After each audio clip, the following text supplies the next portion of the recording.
ያው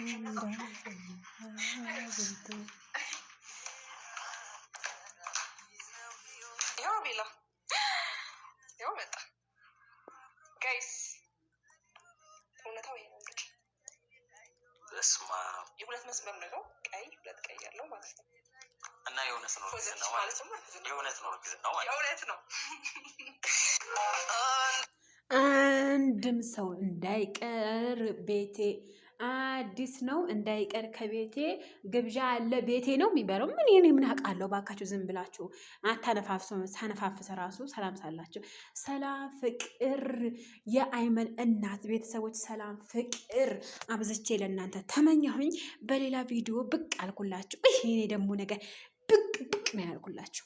ወይኔ ፈጣሪ፣ ይኸው ያልኩት ደረሰ። እናንተ ተው። ሄርሜላ ትክክለኛ እርጉዝ ናት፣ አልዋሸችውም። ተመረመረች። በቃ እረፉት። ሰላም። እንግዲህ ማንም ሰው እንዳይቀር ግብዣ አለ ከቤቴ፣ ህይወቴ አዲስ ምዕራፍ ሊጀመር ነው እያለች ነው። እንግዲህ ሂዱላት እናንተ ሂዱ ሄርሜላ ቤት ሂዱና ወዝ በሉ ትንሽ ማለት ነው። ስለዛ ሄርሜላ የእውነት እርጉዝ ናት። እኔ በነገራችን ላይ ብዙ ጊዜ የምናገረው የሆነ እነሱ ሳይናገሩ እኔ የሚደርሰኝ ነገር አለ መሰለኝ። አሁን ጠዋት ብዙ ሰው እያነፋፈሳችሁ ነበረ የሄርሜላ እርግዝና ውሸት ነው እያላችሁ፣ አንደኛ። ሁለተኛ ነገር ደግሞ ልጁ የአቤላ ነው ብላችሁ ብዙ በዩቲዩበሮች ብዙ ቻናል እያየሁ ነው። ዛሬ ደግሞ በጣም ብሶባቸዋል። እንዲህ ቆይ የምለው ሄርሜላ ኦልሬዲ ሄርሜላ አንትን ብላች ምንድን ነው የሚባለው? አረገዘች አይደለ? አረገዘች። እናንተ አይደለም ያስረገዛችኋት፣ እናንተ አይደለም የምታስዳድሩላት። እንዲህ በፈጣሪ ስም እንዲህ አቤላ ጓደኛ ነው፣ በቃ ጓደኛ፣ እንደ ወንድም የሚያያት እህቱ ናት። ያረገዘችው ከአብርሃም ነው። እንደዚህ ሲተቃቀፉ እንደዚህ ምናምን ስታዩ እናንተ ሌላ ነገር ሊመስላችሁ ይችላል።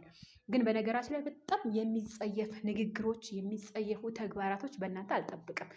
በነገራችን ላይ እኛ አንዳንድ ሰዎች በራሳችን ላይ ሊደርስ የምንፈልገው ነገር ነው ራሳችን ላይ እንትን የምንለው። ባክሽ የሰውን ድስት ከምታማሲ የራስሽን ድስት ብታማሲ፣ አንደኛ የራስሽ ድስት እያደረብሽ የሰውን ድስት ባታማሲ ማለት ነው። ስለዛ አብዛኞቻችሁ ሄርሜላ እርግዝና ውሸት ነው፣ ሄርሜላ ከሌላ ሰው ነው ያረገዘችው፣ ሄርሜላ ከአቤላ ነው ያረገዘችው፣ ሄርሜላ የአብርሃም ፍቅረኛ አይደለችም፣ ልትሆንም አትችልም። ህይወት ይቀጥላል።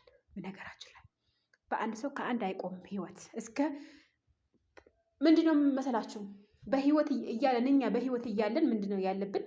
ሞትና ሰርግ አይቀርም። እና ብዙ ሰዎች ወጣ ወረደ ከምትሉ የራሳችን ህይወት ለምንድነው ማንመራው? ቆይ የሰው ህይወት እኛ ምን አገባን? ወረደ ስለ ሰው ህይወት እኛ እኮ አይመለከተኝም። ስለ ሰው ህይወት እኮ እኛ አይመለከተኝም። ስለ ራሳችን ህይወት ነው።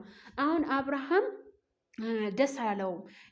አቤላ ከአብርሃም ይልቅ አቤላ ነው ደስ ያለው እያላችሁ ነው። አቤላ ጓደኛ ስለሆነ እህቱ ስለሆነች ነው። በተግባር እህቱነቱ ደግሞ አስመስክረዋል። ኦኬ። ግን ሌላ ነገር እያሰባችሁ በቃ ቤቱን ላይክ፣ ሼር፣ ሰብስክራይብ እያደረጋችሁ አቦ እኔ ራሱ መፈመስ አምሮኛል። እስኪ አፈምሱኝ እናንተ ልተሰብሩኝ ስለሆነ ሳላብድ ልውጣ።